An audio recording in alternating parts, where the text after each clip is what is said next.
Porsha Gobadia. Is everything okay over there? Checking in with Porsha Gobadia. And I wanted to just ask you this question, Miss Porsha Gobadia. I bet you a year and 3 months ago, when you stole the woman's husband and got married to him, I bet you didn't and think that this is how it was going to turn out. Did you? Did you? Did you? Now, I'm not against anybody doing what they do or whatever the case may be, but it ended really, really quick. It ended really, really quick, I must say. Now, for those of you who don't know, Porsha Williams has decided to end things with Simon Gobadia through filing for divorce. She's filed for divorce. And I think the reason that Porsha has filed for divorce isn't because she's not in love with that man, Simon Gobadia. I think Porsha may very well still love or has feelings for her African king, but his finances look very, very sketchy. And Porsha is like, look, I don't want no financial burdens upon me. Now, I'm not saying that Porsha still has feelings for him. Porsha may very well have moved on. But what I am saying is just 6-7 days ago, she was talking about be his peace, be his peace, be his peace, right? So I'm trying to make sense of how you go from being such an in love person to now filing for divorce from your spouse, if not for everything that he has going on paper.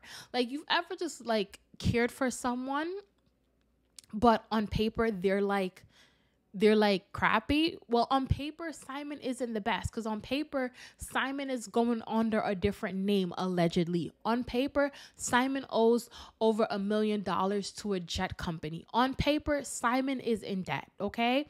On paper, allegedly. Now, the new news we have going on is Porsha telling Simon to try her.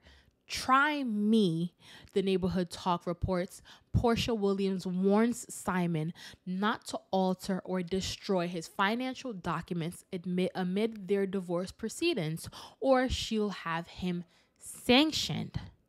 Right? So it seems as if they're going back and forth behind the scenes about these finances. And I think that has been the main issue, because you know, when a divorce starts or whatever, and you're starting to find out the reason for the divorce, the person may say, oh, he cheated. He's a liar. He's a manipulator. He's a narcissist. I haven't heard none of those words come out of Porsha's mouth. The only word I've heard is, I want my money and I want it now. And I want my money to not look as funny as yours. That's what I'm hearing Porsha say right now in these different write-ups. Porsha has requested from the courts to honor their prenup and keep their finances separate. Whatever debts that he had before, whatever money he had before, let him have it. Whatever money she had before, she has it. She wants to keep this finances separate. And that was her request in the court documents. And I would think, after finding out that your name might not even be Simon Gobadia, that, you know what, I might just need to keep everything separated from you, because I don't even know what's going on with you or who you are.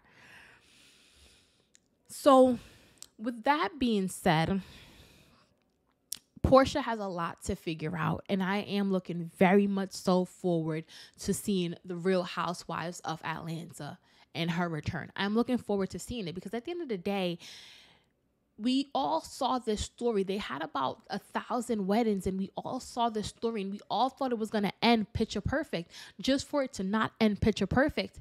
And as a matter of fact, who paid for those weddings? Was it out of Porsha's pocket or out of Simon's pocket? Because I know that the man is supposed to pay for the wedding, but the way how Simon's finances may be looking, we don't know. And then we have Simon out here purchasing Rolls Royce, going Rolls Royce shopping. So it's like, Simon, do you got it or do you don't? Are you faking it or are you not? Because at the end of the day, Porsha talking about, hey, look, let's honor the prenups, honor the prenup, honor the prenup. People are saying that they want their money for the jet or whatever. People are calling you broke, Simon, constantly. These bloggers, these YouTubers, especially the ones that are in Africa, saying Simon is broke, Simon is broke, Simon is broke. But then we see Simon everywhere but broke. Dubai, Costa Rica, here, there, everywhere. Simon, what is